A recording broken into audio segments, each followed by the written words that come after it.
The arcane dawn drifted through Saturn's rings like a drunken butterfly in a strip club, awkward, unsure, but somehow still on the right track. Inside, the crew was one bad joke away from mutiny, and Captain Riker knew it. "All right, you miserable bunch of space monkeys," Riker barked, his voice dripping with the kind of authority you only get from 3 decades of deep space babysitting.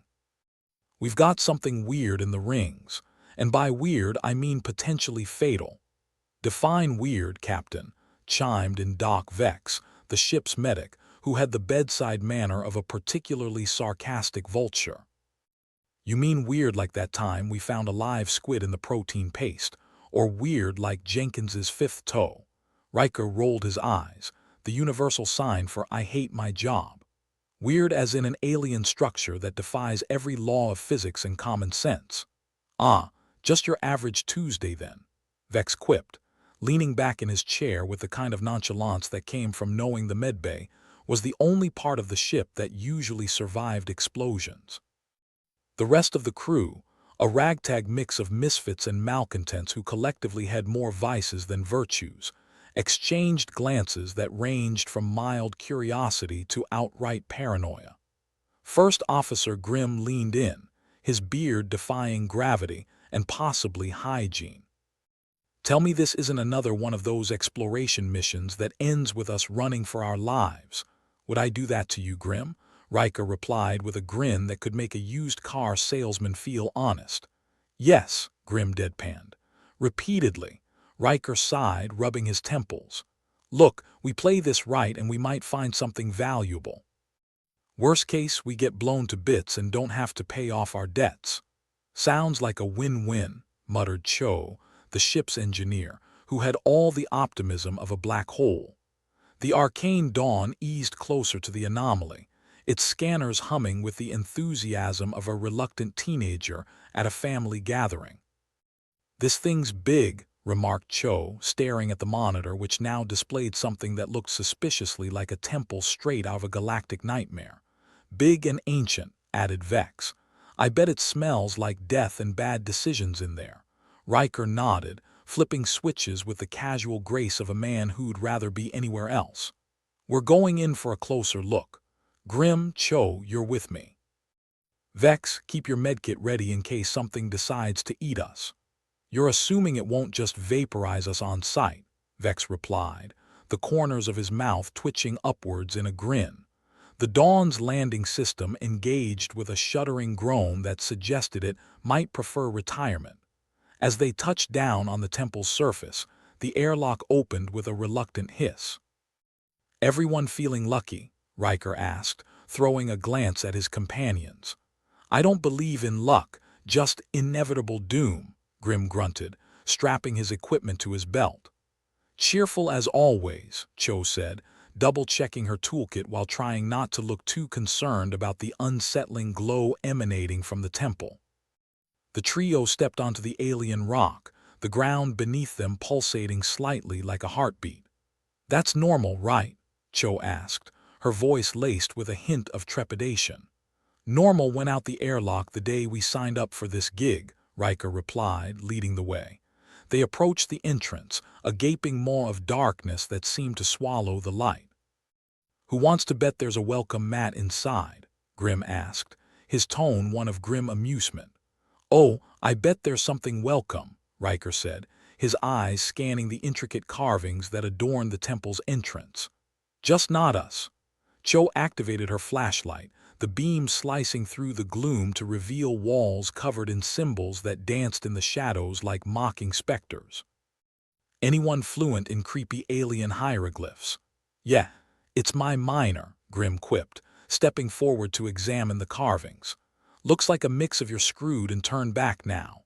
"Why do I feel like we're walking into a horror movie?" Cho mumbled. "Probably because we are," Riker said, his voice echoing with a mixture of sarcasm and resignation as they moved deeper into the temple. Inside, the air was thick with the smell of dust and old secrets, a scent that clung to their nostrils like an unwelcome guest. "Lovely Dacre," Vex commented through the comm, safe aboard the Dawn and delightfully detached from the impending doom. With every step, The sense of being watched grew more tangible, as if the temple itself had eyes. "I'm starting to think this place has more personality than the ship," Cho muttered, her voice barely a whisper. They reached a chamber that defied logic, its walls curving in on themselves like a Mobius strip on acid. In the center stood a pedestal, glowing with a soft luminescence that seemed to beckon them closer. "Anyone else hear that?" Grim asked, his eyes narrowing as he listened intently. "Hear what?" Riker replied, a frown creasing his brow. "Exactly," Grim said. "It's too damn quiet." They approached the pedestal cautiously, the air crackling with a weird energy that made their skin prickle. "Touch it," Cho suggested, her tone more daring than she felt. "I'll let you have the honors," Riker said with mock gallantry, stepping back. Cho swallowed, reaching out with trembling fingers. As soon as she made contact, the entire temple seemed to shudder, a deep vibration that resonated in their bones. "Okay, I regret everything," she muttered. An eerie light erupted from the pedestal, casting long shadows that danced along the curving walls, and then silence again. "What the hell was that?" Grim asked, looking around as if expecting the temple to answer. "Tech is acting up," Cho said, fiddling with her equipment which now seemed more interested in static than functioning. "Great, because this day wasn't bad enough." "Back to the ship," Riker ordered, a sense of urgency in his voice. "Let's hope Vex hasn't decided to leave without us." They retraced their steps, the temple's oppressive silence now replaced by a growing sense of unease. "Feel like we're being watched, but by whom?" "Or what?" Grim murmured as they exited into the dim light of Saturn's rings. Back on the Arcane dawn, Vex was waiting, arms crossed and a look of faux concern plastered on her face. "You all look like you've seen a ghost," she said, her voice dripping with sarcasm. "Worse," Riker replied, his mind racing with the implications of what they'd discovered. "We've seen something that's seen us back." As the dawn lifted off from the temple's surface, the strange anomalies continued to plague their systems. Lights flickered, controls failed, and the crew's paranoia grew as thick as Saturn's rings.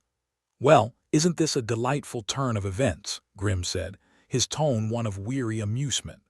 "Delightful's one word for it," Cho replied, her eyes scanning the malfunctioning control panels. "I'd use stronger language, but I'm trying to stay professional." Riker leaned back in his chair, his mind a tangled mess of questions and fears.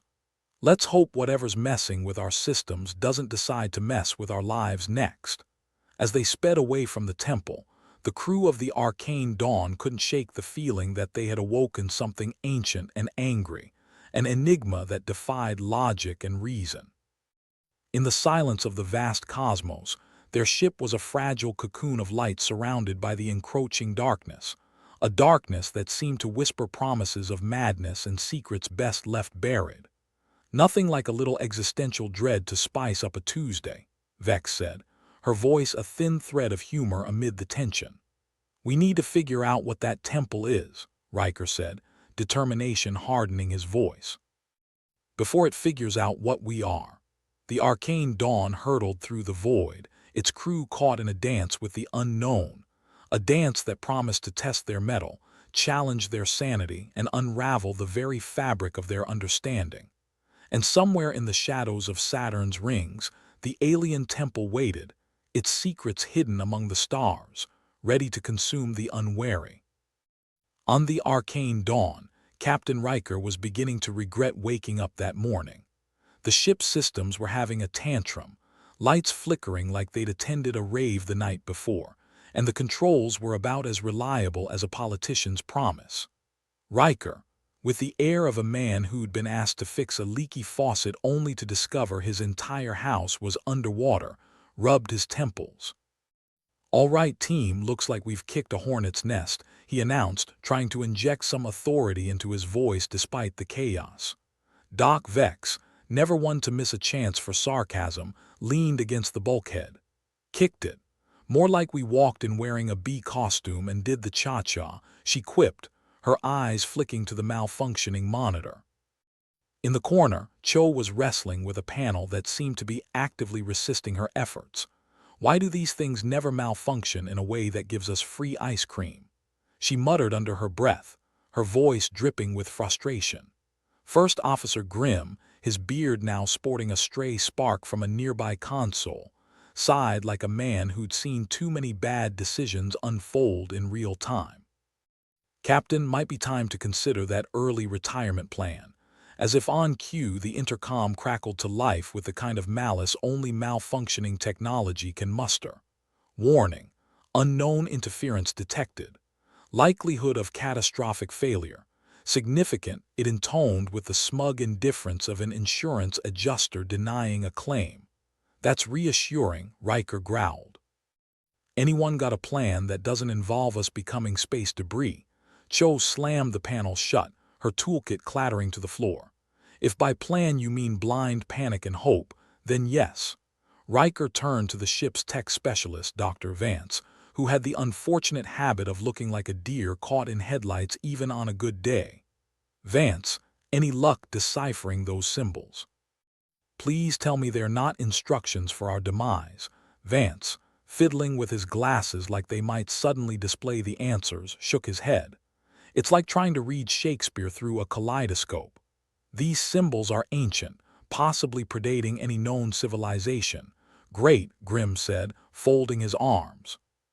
So we've pissed off the ancestors of things that go bump in the night. Ira, the ship's xenolinguist, decided now was the perfect time to offer her 2 cents, her voice carrying a hint of academic arrogance. If we could focus on the linguistic patterns, there might be a way to save it for the dissertation. Ira, Riker interrupted. We need solutions, not seminars. The ship shuddered violently as if to say, hurry up or else. The crew collectively braced themselves, a silent agreement that no one wanted to die in a tin can orbiting Saturn. In the brief pause that followed, Vance spoke up, his voice unusually steady. The symbols, they're not just a warning. I think they might be instructions for accessing some kind of power source. Power source? Cho asked, her eyebrows shooting up.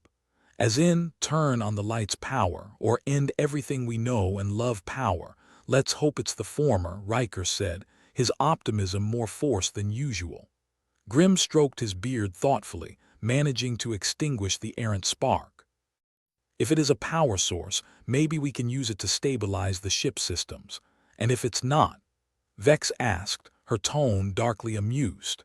Then we'll have a front row seat to our own fireworks show, Grimm replied with a grin that didn't reach his eyes. The crew got to work, each member a cog in a machine that was rapidly falling apart. Cho and Grimm focused on the ship's failing systems, while Vance and Ira huddled over the alien symbols, trying to make sense of the cosmic puzzle. Riker oversaw the chaos, his mind a whirlpool of contingency plans and worst-case scenarios. We're not going down without a fight, he declared, more for his benefit than anyone else's. Ira, her eyes glued to the symbols, suddenly pointed at the console. I think I've got something. This sequence here, it's a key. If we input it correctly, it might just stabilize the systems. Might? Vex echoed, raising an eyebrow. We're betting our lives on a might. Riker shrugged, the gesture not nearly as casual as he intended. It's better odds than we usually get. With the crew gathered around, tension tightening the air to the point of snapping, Vance carefully input the sequence. The room held its breath, a collective tightness that only released when the ship's systems flickered back to life with a reassuring hum. Looks like we won't be decorating the rings of Saturn with our remains today, Cho said, the relief in her voice palpable. But the victory was short-lived. As if sensing their temporary triumph, the temple's ominous glow intensified, casting eerie shadows that danced mockingly across the dawn's walls. What the hell is happening now? Grimm asked, his patience fraying like an old rope. Riker frowned, his gut telling him that they were only at the tip of the iceberg. We've poked the bear and it's waking up. Ira, who was staring at the symbols with renewed horror, backed away as if the console might bite. These symbols, they're not just instructions. They're a conduit, a conduit. Vex repeated, her tone incredulous. A conduit to what? Hell, Vance adjusted his glasses nervously, or something akin to it. This temple, it's connected to a cosmic entity. Well, isn't that just the icing on the cake, Riker muttered, his voice a blend of desperation and disbelief. Cho crossed her arms, her expression grim. So, what you're saying is, we're now on a first-name basis with a cosmic horror that could wipe us out with a thought. Exactly, Ira said, her voice barely audible. Riker, ever the pragmatist, took a deep breath. All right, new plan. We figure out how to sever this connection before it decides we're more trouble than we're worth. Easier said than done, Grim grumbled, eyeing the temple's ominous glow that seemed to pulse in time with their collective heartbeat.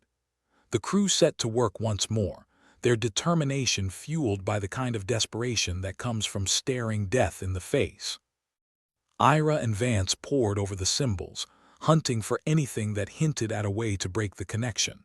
Meanwhile, Cho and Grim tackled the ship's defenses, jury-rigging a plan that involved more hope than actual science. Through it all, Riker coordinated the chaos, his mind a battlefield of potential outcomes, each more dire than the last. Keep it together, people, he urged. We've gotten out of worse scrapes before, true, Vex said with a smirk. But none of those scrapes involved the wrath of a cosmic entity. Time was slipping through their fingers, each second a reminder that they were living on borrowed time. The temple's glow had become a malevolent presence, seeping into the ship's systems, whispering promises of doom. Finally, Vance let out a triumphant shout, his face illuminated by the screen's flickering light. I think I've found it, a failsafe. If we input these coordinates, we can disrupt the conduit. Once again, we're betting our lives on think and might, Vex pointed out, though there was a begrudging respect in her tone. Riker nodded, his decision made. We've come this far, might as well see it through. The crew gathered around the console, a shared sense of resolve binding them tighter than any command could. Vance's fingers danced over the controls, inputting the sequence with a precision born of necessity. As the final command was entered, the ship trembled, caught in the throes of a cosmic struggle that defied logic and reason. The temple's glow fluctuated wildly, casting the chamber in an eerie, shifting light. And then silence. The oppressive presence that had threatened to engulf them evaporated, leaving only the soft hum of the arcane dawn systems in its wake. Did we do it? Cho asked, her voice a mix of hope and disbelief. Riker exhaled, the tension draining from his body. Seems like it. For now, at least. Grim let out a chuckle, the sound rich with relief. Guess we'll live to die another day. An exciting thought, Vex commented dryly, though her smile betrayed her relief. The crew of the Arcane Dawn exchanged weary grins, each one knowing they'd dodged a bullet and possibly a cosmic apocalypse. As the ship drifted away from the temple, its secrets once more hidden among the stars, Riker allowed himself a moment to reflect. They might not have all the answers, but they had each other, and for now, that was enough. "All right, team," he said, his voice carrying a note of cautious optimism. "Let's get the hell out of here before we attract any more attention." The Arcane Dawn surged forward, leaving behind a temple that would haunt their memories and dreams, a reminder of the fragile line between curiosity and oblivion.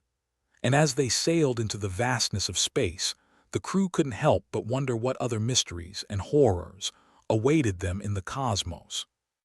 But for now, they'd take the small victory, knowing that in space, survival was its own kind of triumph. And somewhere in the distance, the universe watched, its secrets waiting to be discovered by those brave, or foolish, enough to seek them out. The Arcane Dawn drifted along Saturn's rings like a drunken sailor, barely held together by duct tape and sheer willpower. Captain Riker stood in the bridge, staring at the flickering screens with the kind of intensity usually reserved for men about to lose their last credit in a zero-gravity poker game. "Well, that was fun," Riker announced, as if talking about a particularly thrilling ride at the fair rather than a brush with cosmic annihilation. "But let's try not to do it again, shall we?" Doc Vex, leaning against a console with the kind of weary grace only afforded by years of cynical detachment, snorted. "I'd love to say I believe you, Captain, but we've met." First Officer Grimm, ever the pessimist, was busy stroking his beard as if it were the source of all wisdom, a dubious prospect at best. Might be time to consider early retirement. Maybe become a tour guide on Mars. Give tours of the craters and tell tales of near-death experiences. Cho, still wrestling with the panel that seemed more interested in short-circuiting than cooperating, muttered, "I swear, if this thing sparks one more time, I'm gonna chuck it into the nearest black hole. Doctor." Vance was hunched over his console, eyes glued to the screen as if hoping it would reveal the secrets of the universe, or at least why his coffee maker kept making a noise that suggested it was considering mutiny. Captain, we might have a bit of a situation." Riker's eyebrows shot up. "If it's another deadly anomaly, I'm resigning." "Effective immediately." "Not exactly," Vance replied, fiddling with his glasses, a nervous tic he'd perfected through a lifetime of stress-induced habits. "It's more like our Earth tech is, broadcasting a signal." "A signal?" Ira, the xenolinguist, perked up, her academic curiosity momentarily overpowering her usual disdain for everything non-linguistic. "What kind of signal?" "The kind that might be making our uninvited guests very unhappy," Vance explained, the corners of his mouth twitching in what might have been an attempt at a smile, or a grimace. Hard to tell with him. "Wonderful," Grimm sighed, his voice dripping with sarcasm. "So not only did we piss off a cosmic god, now we're on the hate list of an alien empire." "That's the gist of it," Vance confirmed, his eyes darting to the captain as if expecting to be thrown out the airlock for delivering yet more bad news. Riker rubbed his temples, wishing he could erase the previous 24 hours from existence. "All right, let's keep our heads. I assume there's a way to stop this signal." "Possibly," Vance said, opting for cautious optimism. "But it involves shutting down most of our systems to recalibrate frequencies." "Which means," Cho added, "we'll be sitting ducks in the middle of Saturn's rings hoping nothing decides we look like a tasty lunch." "Could be worse," Vex offered, her voice a soothing balm of dark humor. "Could be raining. Space rain." "Now that's a horror I could do without," Riker chuckled, though the sound was devoid of actual mirth. "All right, Vance, do what you need to do. The rest of you, prepare for another round of keep the ship together." The crew sprang into action with the enthusiasm of a group of people who'd rather be anywhere else but were stubborn enough to see this through. Vance began the tedious process of recalibrating frequencies. Cho stood by with tools ready to tackle any mechanical tantrum, and Grimm made a futile attempt to puzzle out their next move. "Hey, Ira," Vex called, "got any ancient linguistic magic to save us this time? Unless you want me to sing them a lullaby in Proto-Venusian, I'm fresh out," she replied, not looking up from her own set of translation puzzles. "Though I doubt they'll be any more impressed than you are." "Thought so," Vex said with a mock sigh. "I don't suppose we can just apologize and promise not to do it again." "Something tells me sorry isn't in their vocabulary," Riker remarked, keeping an eye on the surrounding space. "And besides, we're humans. Apologizing is our last resort."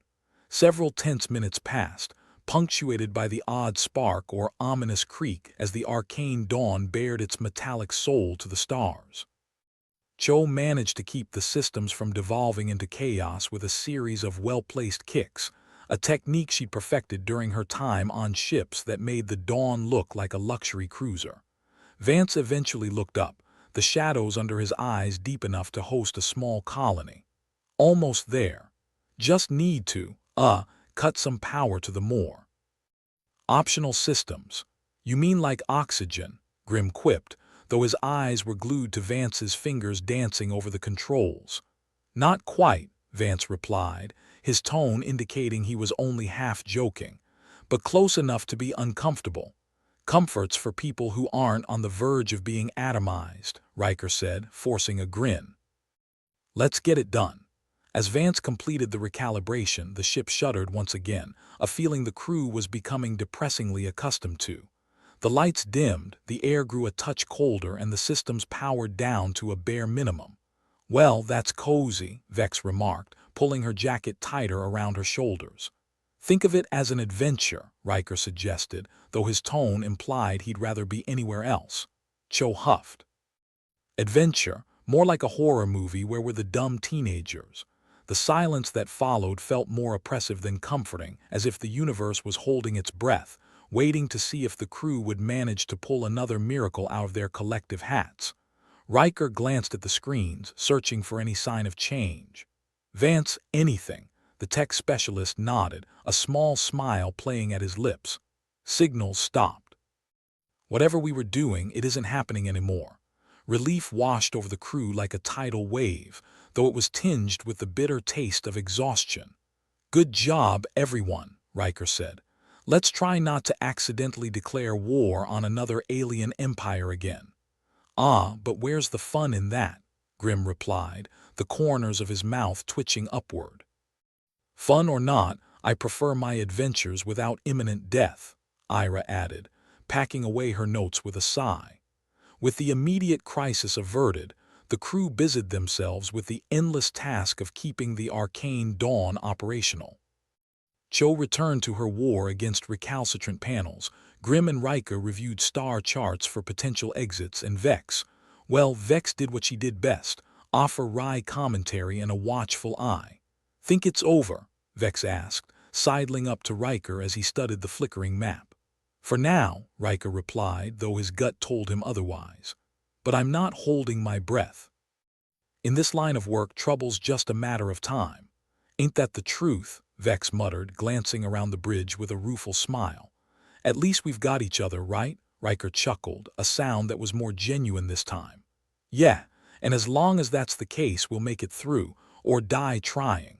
The Arcane Dawn drifted onward, leaving a trail of chaos in its wake. But for the crew, it was just another day in the unforgiving expanse of space.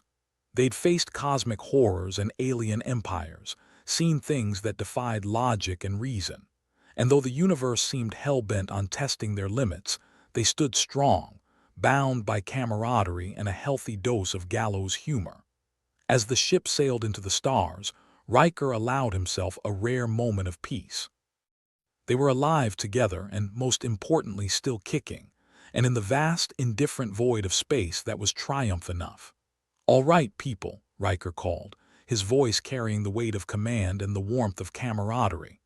Let's find ourselves a quiet corner of the galaxy and see if we can't avoid pissing off anything else. The crew laughed, their spirits buoyed by the shared ordeal. Whatever lay ahead, they'd face it together, one irreverent, sarcastic step at a time. The Arcane Dawn drifted aimlessly in the shadows of Saturn's rings, its crew's laughter fading into the cold silence of space. But any sense of victory was short-lived. The intercom crackled to life with a hiss that sounded suspiciously like a disgruntled snake. Proximity alert, droned the voice of the ship's automated system, which had a knack for understatement. Unidentified vessels approaching. Riker sighed, rubbing the bridge of his nose. Great, just what we need, fans. Grim, never one to let a pessimistic opportunity pass, leaned against the console, stroking his beard with the air of a man slowly unraveling. I suppose they're not here to deliver cookies.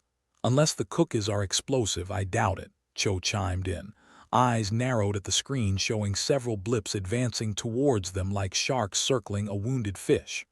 Doc Vex chuckled, an edge of resignation in her voice. Who knew the galaxy would take such an interest in our charming little ship? Ira flipped through her notes, a frown creasing her brow. Think they'd accept a peace offering of linguistic trivia, maybe a lesson in ancient dialects. Unless they start speaking in tongues, I doubt it, Riker replied.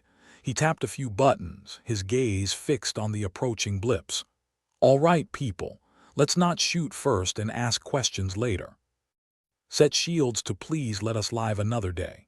The crew of misfits shuffled into their positions, the tension on the bridge thick enough to slice with a plasma cutter.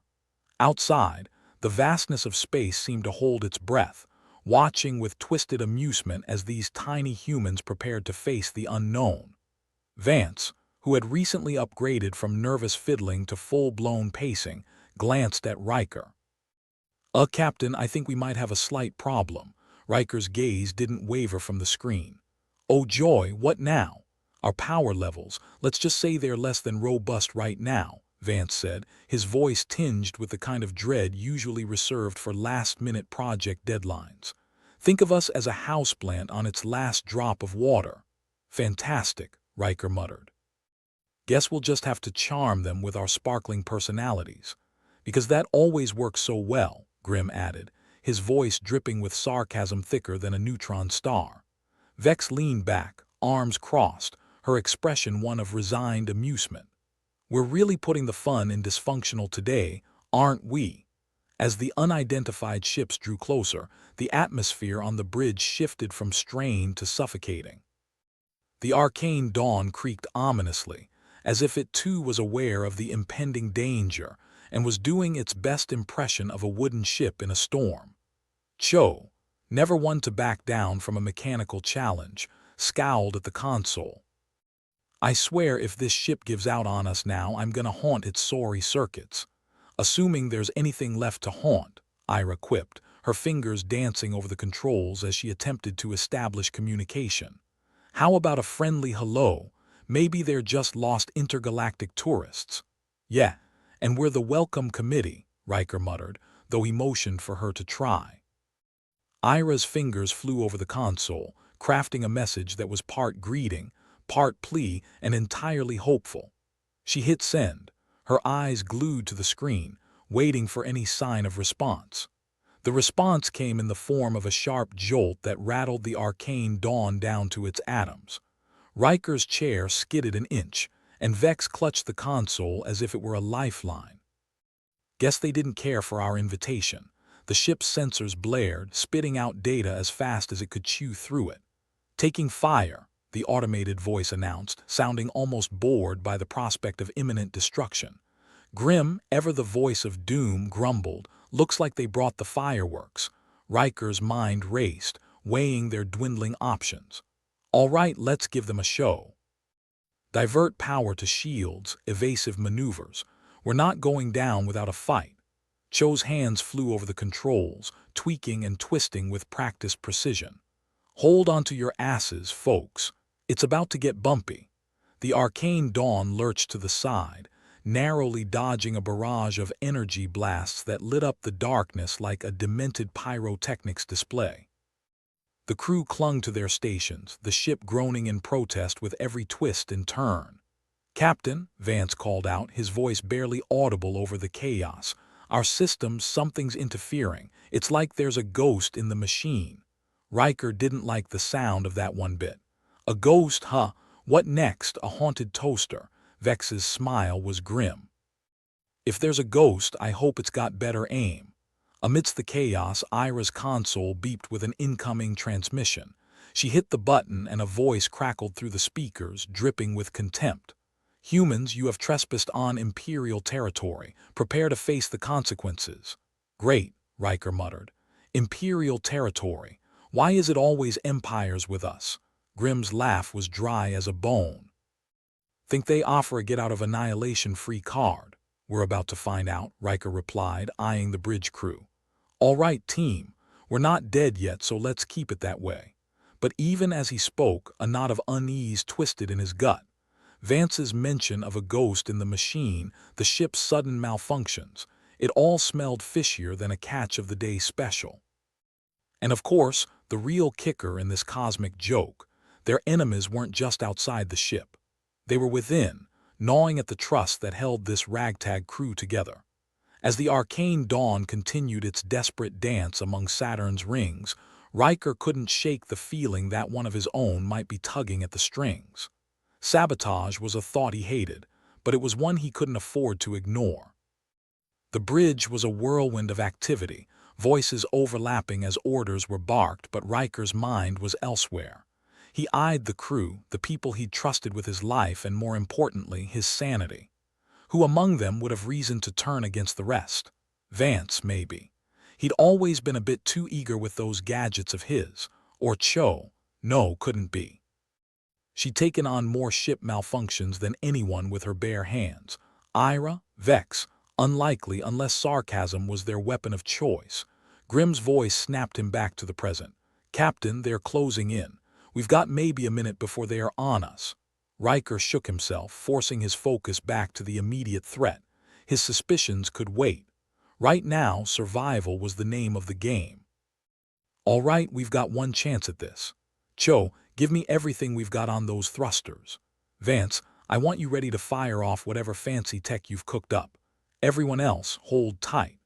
The crew sprang into action, a well-oiled machine despite the rust and doubts creeping into its joints. The Arcane Dawn shuddered as Cho coaxed every ounce of speed from its engines, the view from the bridge a blur of stars and rock.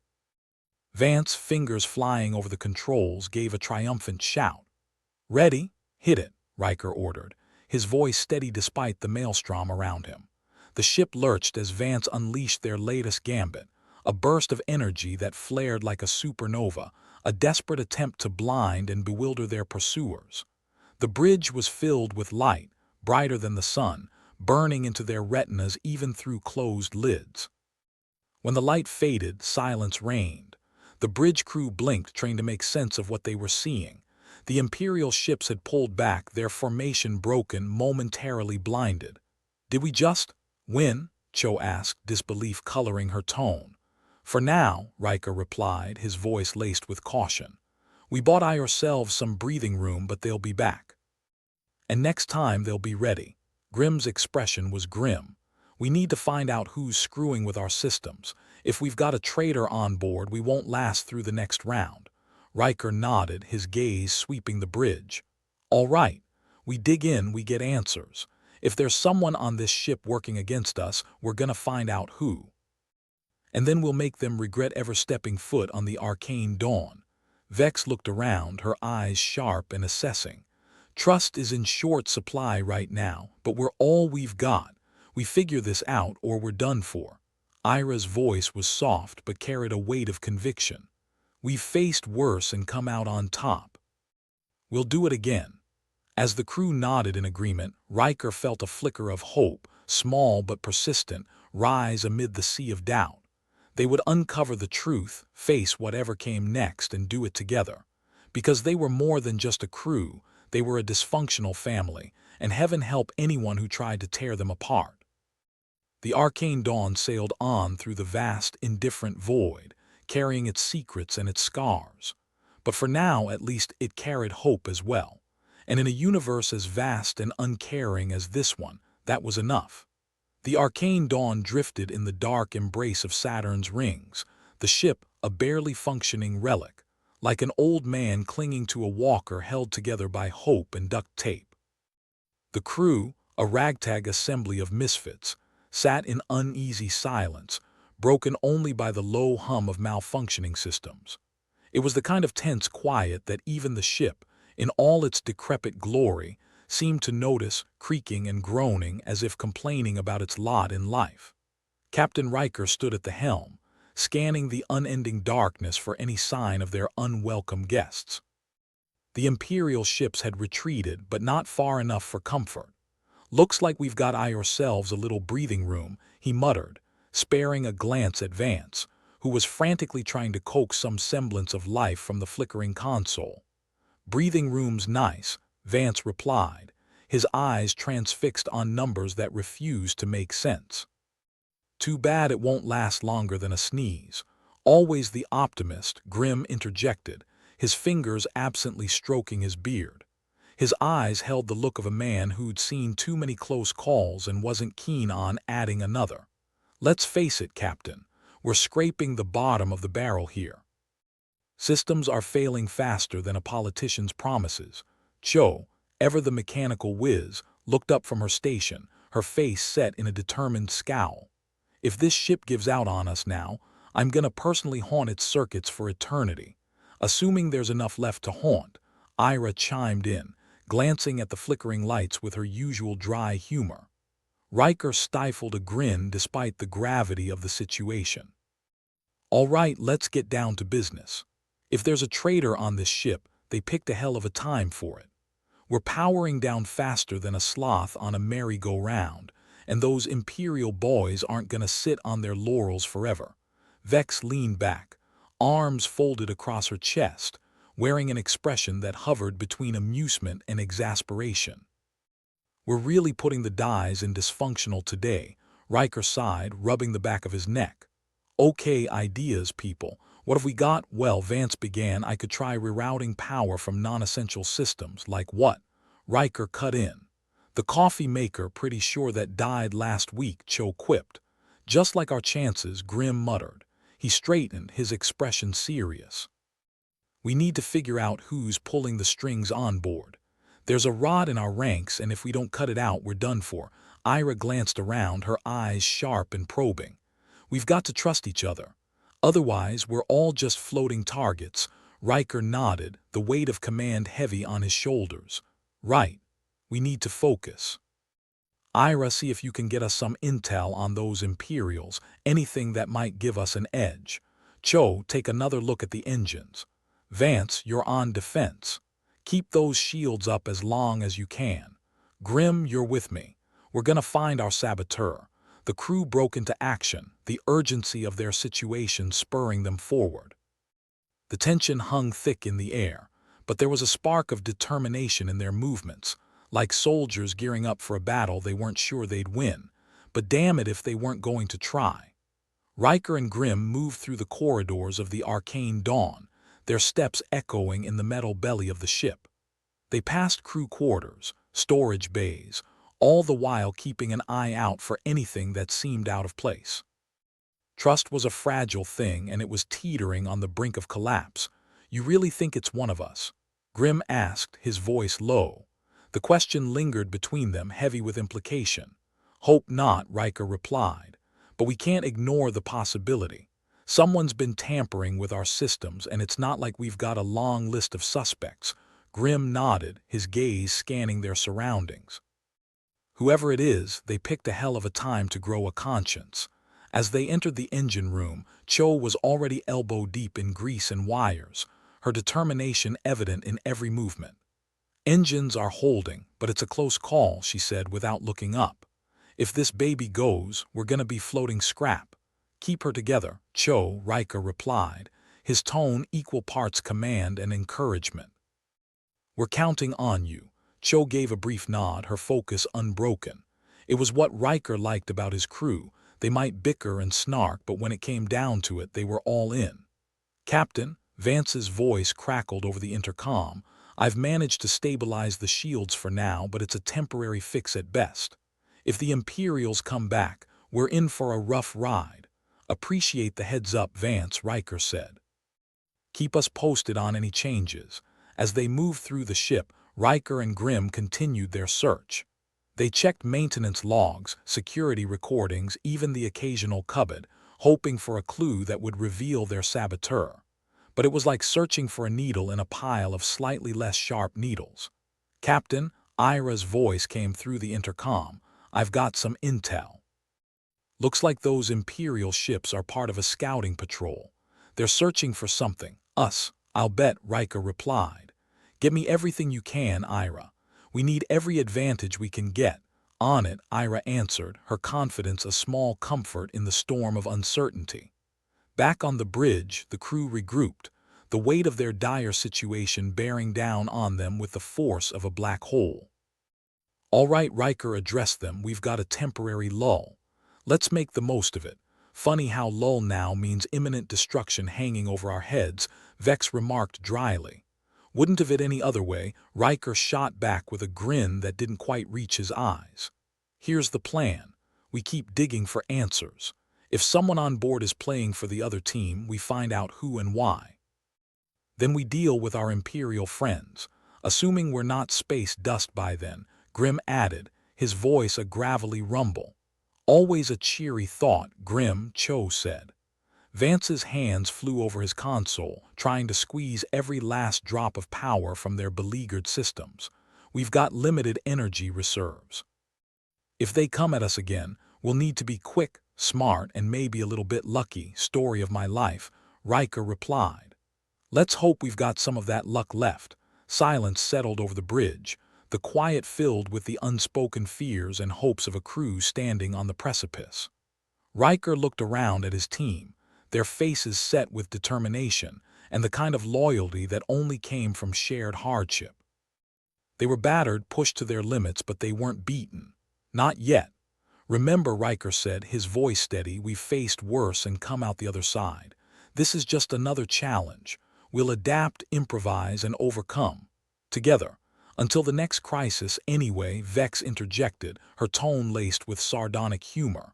Wouldn't want it any other way, Riker replied. The Arcane Dawn shuddered slightly, as if echoing his sentiment. It was old, worn, and far from perfect, but it was theirs. And as long as they had that, they had everything they needed to keep fighting. With the threat of betrayal hanging over them and a formidable enemy lurking in the void, the crew of the Arcane Dawn steeled themselves for whatever came next. In the dark, they found strength in each other. In the face of despair, they found resolve. Because in the grim reality of their universe where nothing was given and everything was fought for, they were still here, still standing, still fighting, and they weren't done yet. As the stars wheeled indifferent and distant in the sky, the Arcane Dawn sailed on, its crew ready to face the unknown. They were human, flawed, stubborn, irreverent. And in a cosmos full of gods and monsters, that might just be enough. The Arcane Dawn shuddered again, a ship on its last legs, a testament to human ingenuity and stupidity in equal measure. The crew was gathered around the central console, expressions ranging from grim to slightly less grim. Riker preferred to call it optimistically doomed. It had a nice ring to it. Ira sat hunched over a terminal, eyes flicking across the screen, brow furrowed in concentration. "Okay, gang, listen up. I think I've got something," she announced, breaking the tense silence.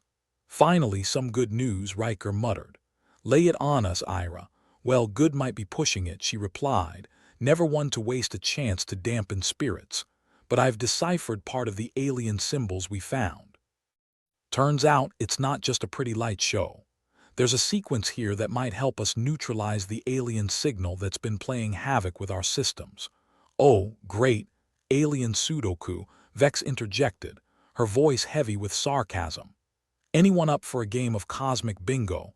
Better than hanging around waiting for the Imperials to come back and introduce us to the afterlife," Grimm said, stroking his beard thoughtfully. "So what's the catch, Ira?" "The catch," Ira said, leaning back with a wry smile, "is that if we get even one symbol wrong, we might end up turning the Arcane Dawn into the galaxy's largest firework display. We'll be visible from Pluto." Cho snorted. "Finally, the universe recognizes our brilliance." "Too bad we'll be too dead to enjoy it." "All right, we've faced worse odds," Riker said, trying to muster some captainly enthusiasm. "What's the plan?" "I've been thinking," Ira continued. "The temple's technology is advanced, way beyond our own. But it's also been dormant for so long it's practically begging to be hacked. And you're sure this is safe?" Vance asked, his inner scientist bubbling with cautious optimism. "Safe as playing hopscotch in a minefield," Ira replied with a shrug. "But it's a shot." "Brilliant," Grimm grumbled. "We're pinning our hopes on math we don't understand and a plan that sounds like it was devised over a bottle of space gin." "Welcome to life on the Arcane Dawn," Riker said with a grin. "No risk, no reward, right?" "More like no reward, no pulse," Vex added. "But really, who's counting?" "Okay, Ira," Riker said, bringing the focus back. "Walk us through the steps." "We're with you." Ira leaned forward, tapping a few commands into the terminal and projecting the alien symbols onto the central screen. "We need to input this sequence directly into the temple's core control system. If it works, it should temporarily disable the signal long enough for us to get the hell out of here. And if it doesn't?" Cho asked, already knowing the answer but feeling obliged to ask anyway. "Then you can add 'didn't die of boredom' to our headstones," Ira replied, her tone a mix of dry humor and grim determination. "All right, people," Riker said, clapping his hands together. "Let's get to work. Cho, you and Vance coordinate on the tech side. Grimm, keep an eye on those Imperials. Vex, try not to get too comfortable. We'll need quick reflexes if things go south." "Comfortable on this ship," Vex laughed. "I'll make sure my funeral attire is wrinkle-free." With everyone in motion, Riker turned to Ira. "You sure about this?" About as sure as I am about anything these days, she replied. Which is to say, not at all. But it's all we've got, good enough, Riker said, clapping her on the shoulder. Let's see if we can't make history. As the crew scrambled to their tasks, the Arcane dawn continued its slow, laborious drift through Saturn's rings. The ship groaned like an old man getting out of bed, its systems barely holding together under the strain. But it was still their ship, their cantankerous, unpredictable home in the void. Cho and Vance huddled over a bank of consoles, fingers flying as they worked to stabilize the systems and prepare the Arcane dawn for Ira's risky maneuver. "This is insane," Vance muttered, eyes focused on the data streaming across his screen. "Even for us." "That's the spirit," Cho said with a grin. "Besides, what's a little insanity between friends?" Speaking of insanity, Vance continued, "The shields are holding, but it's a tenuous grip at best. If those Imperials come calling, we'll have about as much protection as a paper umbrella in a hurricane." "Just another day on the Arcane dawn," Cho replied, her fingers deftly adjusting power flows. "We'll make it work." Meanwhile, Grim was glued to the scanners, watching for any sign of the Imperial ships. His beard stroking had become almost mechanical, a soothing habit in the midst of chaos. "Anything?" Riker asked, stepping up beside him. "Quiet as a grave out there," Grim replied, his voice a low rumble. "But quiet makes me nervous." "Maybe we'll catch a break," Riker said, despite knowing better. The universe wasn't inclined to hand out breaks, especially not to them. "Captain, we're ready on this end," Ira called from her station. "Just waiting for the go-ahead." "All right, folks, this is it," Riker said, addressing the crew. "We're all in." "Ira, fire it up." Ira took a deep breath, fingers hovering over the controls. "Here goes nothing," she muttered and began inputting the alien sequence. The ship's lights dimmed, flickering as if the Arcane dawn was holding its breath along with its crew. The alien symbols spun and shifted, rearranging themselves in a dizzying display of colors and patterns. Come on," Ira murmured, her eyes locked on the screen. For a moment, it seemed like everything was going according to plan. Then the console sparked violently, and alarms blared. "Not good," Vex commented, her tone as dry as a Martian desert. "Ira," Riker called, his voice cutting through the rising panic. "I'm on it." Ira shouted back, fingers dancing over the controls in a frantic bid to regain control. The Arcane dawn shuddered violently, pitching the crew sideways as systems blinked on and off like a strobe light. Riker grabbed onto the nearest console, trying to keep his balance. "Status report," he barked. "Working on it." Ira replied, the strain evident in her voice. Almost there, in the engine room, Cho and Vance were scrambling to reroute power and stabilize the ship. Sparks flew, and the acrid smell of burning circuits filled the air. "This is bad, Cho," Vance said, his voice strained as he shoved another cable into place. "Really bad? Tell me something I don't know," Cho replied, sweat trickling down her forehead as she fought to keep the engines from overheating. On the bridge, the tension was palpable as everyone held their breath, waiting for Ira's work to either save them or doom them. "Got it," Ira shouted suddenly, her voice triumphant as she executed the final command. The ship shuddered one last time, then settled, the alarms silencing as quickly as they'd begun. On the screen, the alien symbols glowed softly, pulsing with an eerie light. "What did you do?" Riker asked, peering at the screen. "Bypassed the corrupted nodes, rerouted the signal suppression." "We've got a window, Captain," Ira said, exhaling hard, her relief palpable. "The signal's neutralized, at least for now." "Nicely done," Riker replied, clapping her on the back. "Let's not waste any time. Everyone back to your stations." Vance reappeared on the intercom, sounding like a man who'd seen his life flash before his eyes and wasn't particularly impressed. "Engines are stable for now, Captain. But I wouldn't push our luck," noted, Riker said. "Cho, let's get those engines running hot." "We're leaving." The Arcane dawn rumbled to life, engines glowing with renewed vigor, or as much vigor as a ship on its last legs could muster. "Grim, any sign of our Imperial friends?" Grim shook his head, eyes fixed on the scanner. "Still clear." They must have gotten distracted by something shiny. Good, Riker said, turning to face his crew. Let's get the hell out of here while we still can. The arcane dawn began to move, inching away from the alien temple and its ominous secrets. It wasn't a victory, not yet, but it was a step. A chance to regroup, to survive another day. Captain, Ira said, her voice breaking the silence. We've got a problem, of course we do, Vex said, rolling her eyes. Because why wouldn't we? It's the signal, Ira continued, tapping a few buttons and bringing up a new set of data. It's not just coming from the temple. There's another source out there, something big. Riker felt his stomach drop. And let me guess, it's headed our way. Bingo, Ira replied, her expression grim. And we've got about as much chance of outrunning it as a snail in a jet race. Perfect, Riker said, his voice laced with sarcasm. Just when I thought we'd caught a break. Welcome to life on the arcane dawn, Grim said with a smirk, where the fun never stops. The crew stood in silence, the weight of their predicament pressing down on them with oppressive certainty. But they weren't beaten yet, not by a long shot. All right, Riker said, determination hardening his voice. We need options, and we need them fast. Let's figure out what this new threat is and how we're going to handle it. Sounds like a plan, Vance said, though his face suggested he'd rather be anywhere else. As the arcane dawn pushed through Saturn's rings, the crew braced themselves for whatever fate had in store. They were outnumbered, outgunned, and out of their depth, but they were still here, and so long as they had each other, there was still hope. In the vastness of space, where gods and monsters lurked in the shadows, the crew of the arcane dawn faced the unknown with the only weapon they had.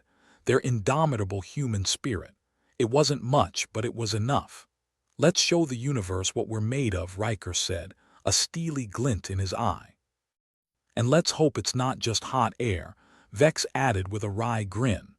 With the engines roaring to life and a new threat looming, the arcane dawn surged forward into the abyss, its crew ready to face whatever came next.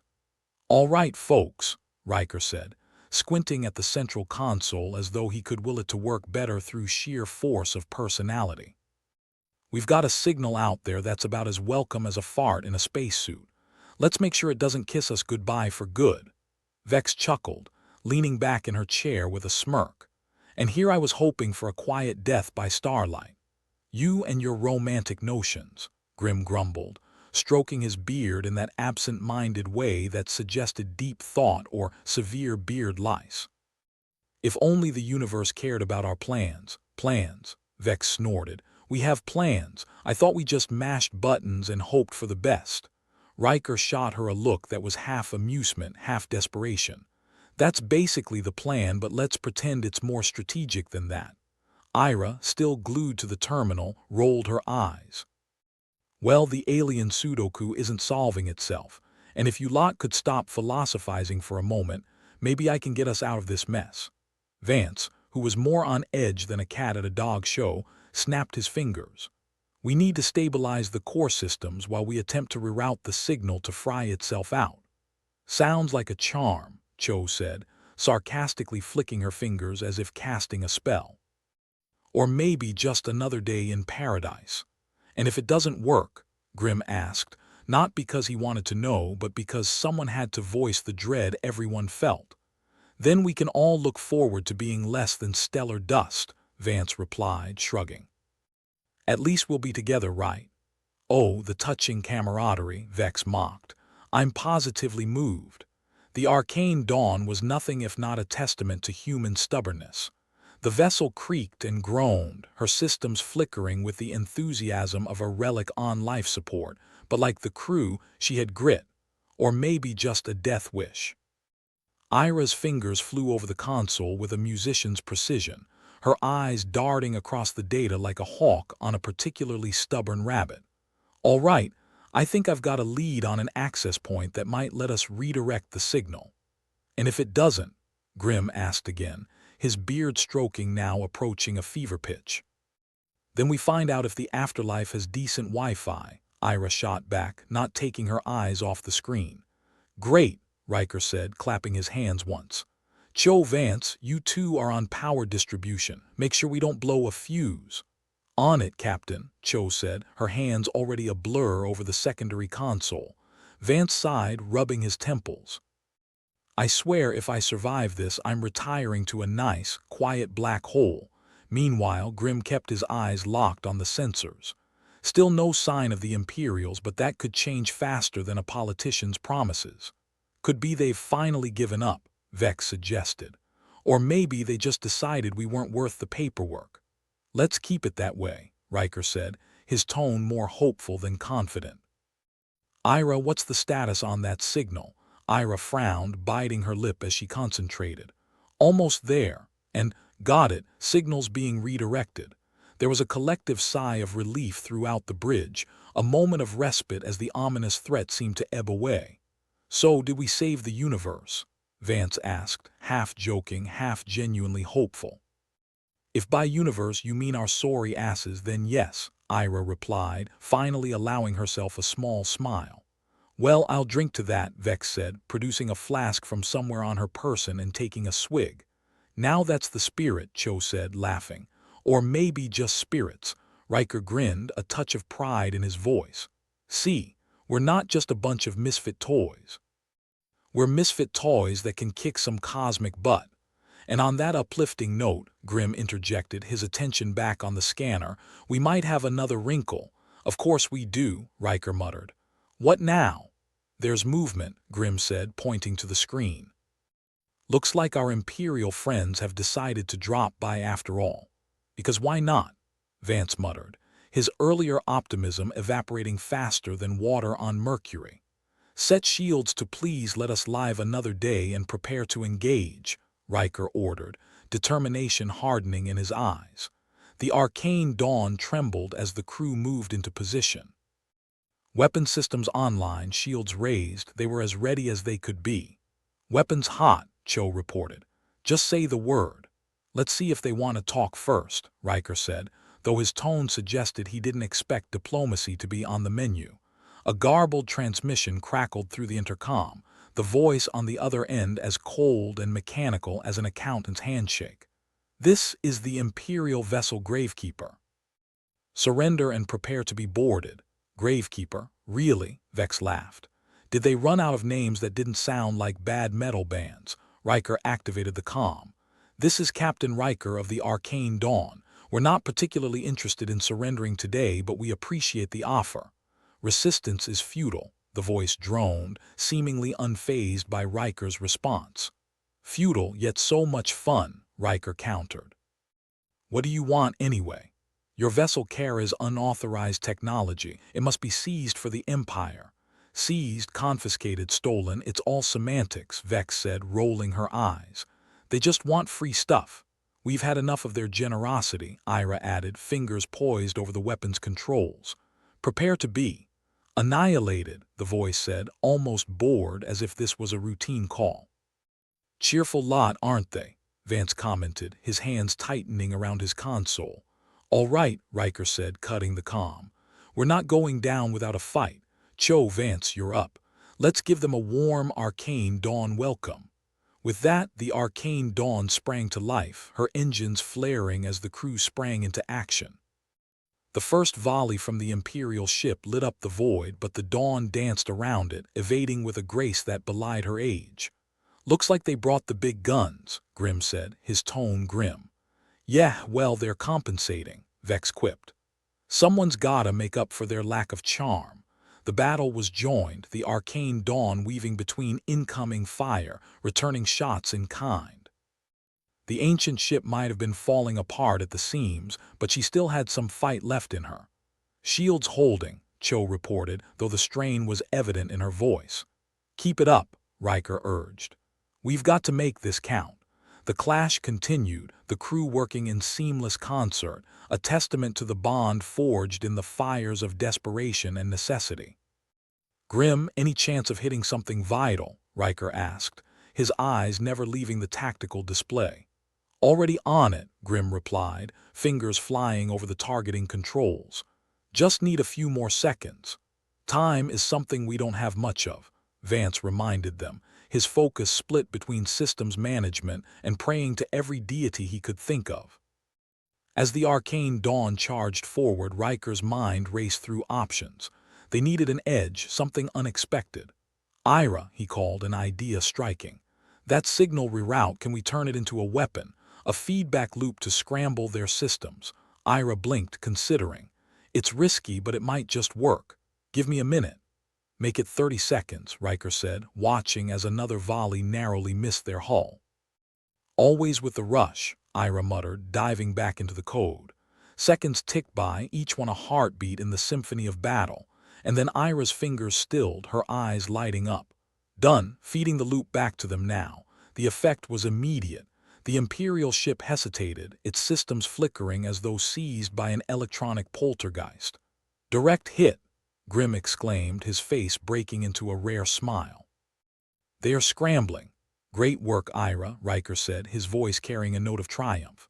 "Cho, let's capitalize on that. Hit them hard." "With pleasure," Cho replied, unleashing a barrage that struck the Imperial vessel with pinpoint precision. The Gravekeeper faltered, her systems overwhelmed by the unexpected assault. It wasn't a victory lap yet, but the tide was turning. Vance laughed, the sound almost disbelieving. "We might actually pull this off."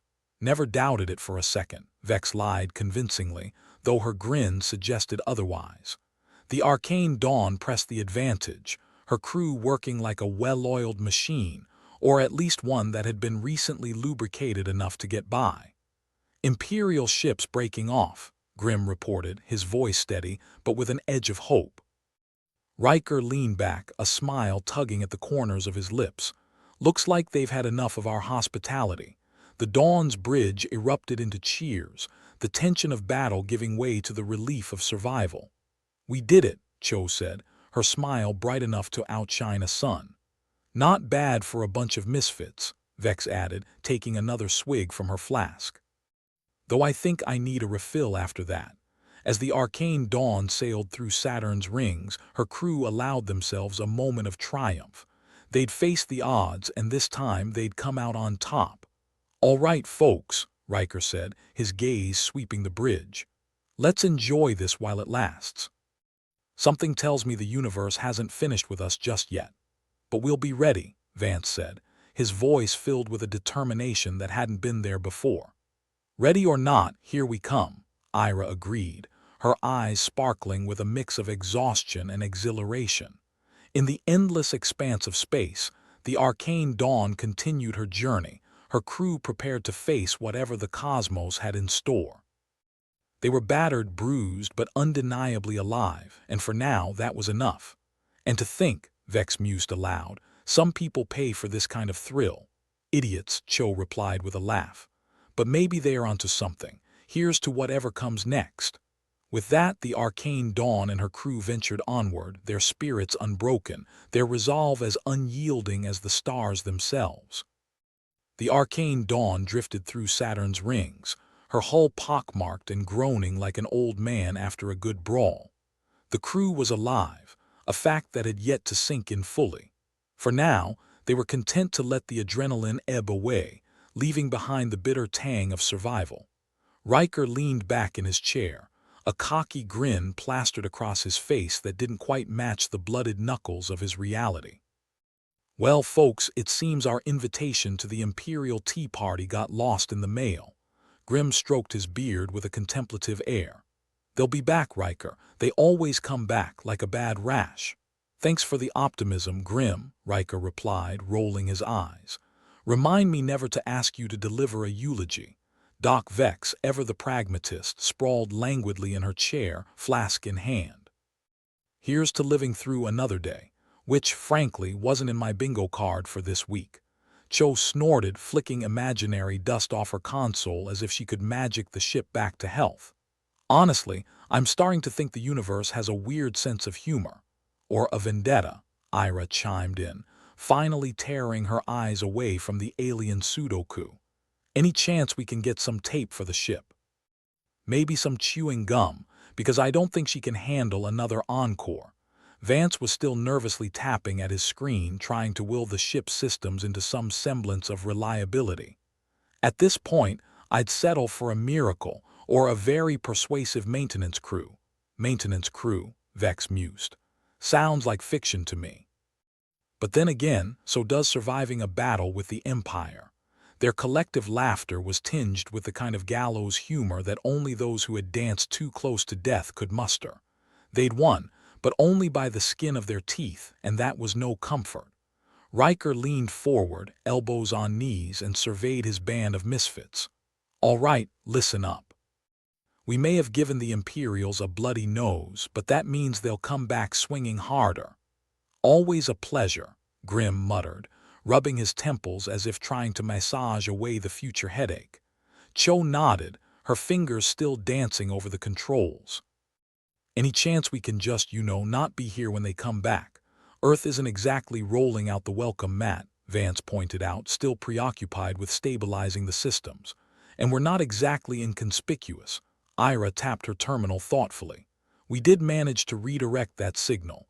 We could always play nice with those alien techs. Vex chuckled, though there was a hardness in her eyes. Play nice. With the guys who built Sudoku from hell, I'm not sure I'm their type. Could be worth a shot, Riker said, his tone humorously cautious. Maybe they'd appreciate our taste in problem-solving, Grim sighed, or view us as more trouble than we're worth. I mean, our track record isn't exactly spotless. Maybe they'll be impressed by our ability to not die spectacularly, Cho suggested, an edge of hope creeping into her voice. Riker shrugged. We've been known to work miracles before.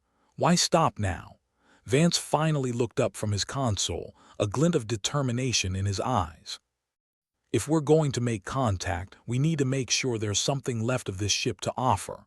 All right, Riker said, standing up and clapping his hands together. Let's get to it. We've got alliances to consider, tech to fix, and a universe to annoy. Vex saluted with her flask. Here's to another day in cosmic purgatory. The crew dispersed, each member diving into their tasks with the kind of weary determination that only a shared near-death experience could foster. They were held together by duct tape, determination, and a mutual understanding that the universe was essentially one big cosmic joke at their expense.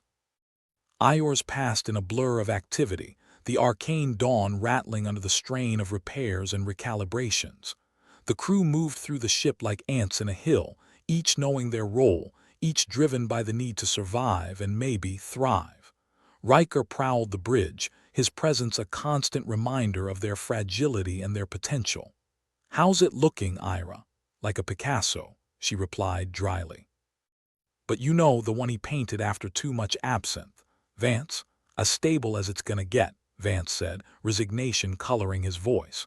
Which means we might not explode the moment someone sneezes. Grim watched them with a bemused expression, his fingers never straying far from his beloved beard. And that's the best news we've had all day. Cho let out a low whistle.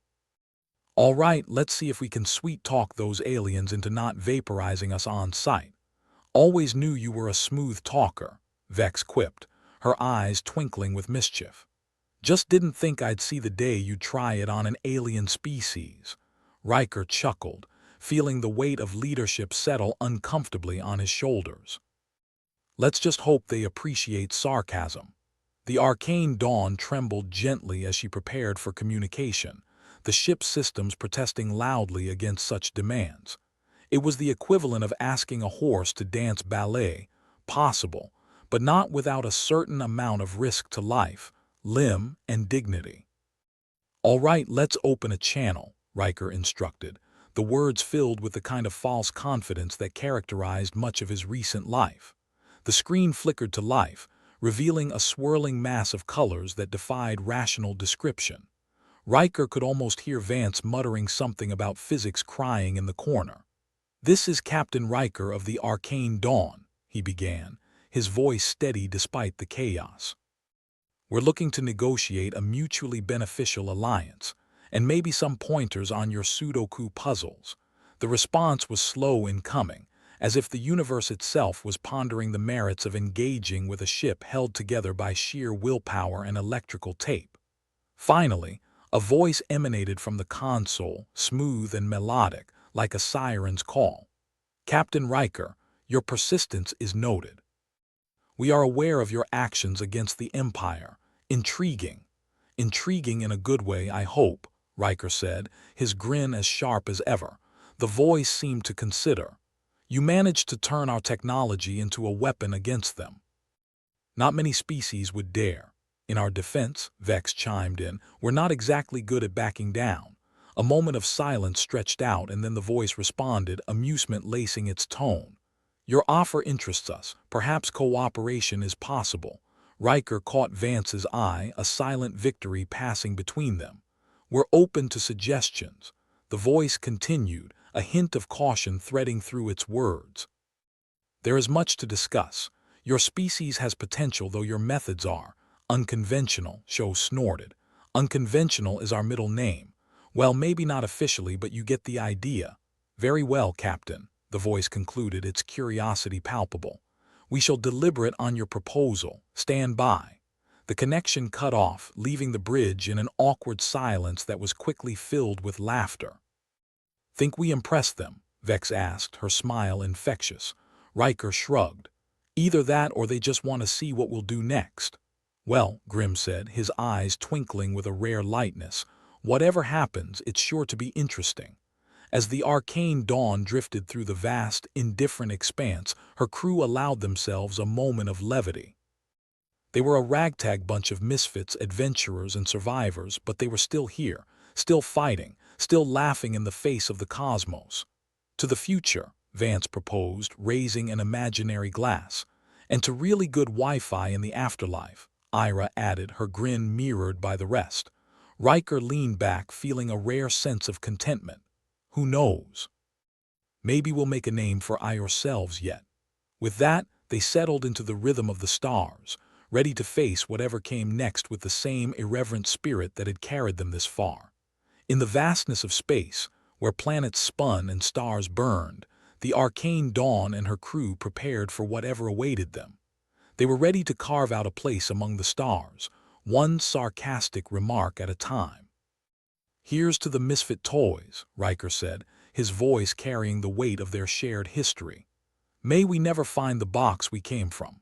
And so, they journeyed on, laughter echoing in their wake, as starships and time slipped by in the endless dance of the cosmos.